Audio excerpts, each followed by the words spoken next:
Yengil tug'ruq bo'lishi uchun men sizlarga hozir to'g'risini aytib beraman.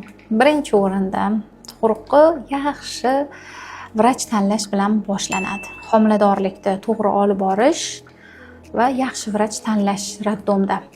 Nima uchun deganda, baribir har qanday tug'ruqda bizani ayollar emotsionalniy bo'ladi. Tug'ruq jarayonida hamma ayol o'zimiz ham birovni yaxshi gap gapirishini, ginekologda yaxshi harakatda bo'lishini va bizani urishmasligini, bizani to'g'ri qabul qilishni xohlaydi. Opti bor vrachni tanlashga harakat qilish kerak.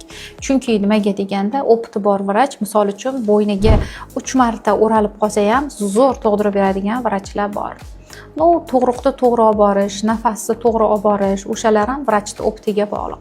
Baribir 100 ta tug'dirgan xotin bilan vrach bilan endi kelgan vrachni baribir farqi bo'ladi. Hamma sohada ham, o'zimizda ham, misol uchun oddiy ovqat pishirishda ham birinchi ovqat qilganimizda o'xshamaydi, borgan sari tushunib boradi. O'sha uchun birinchi yaxshi vrach tanlashingiz sizlarning tug'ruqlaring oson o'tishiga yordam beradi. Bu fakt.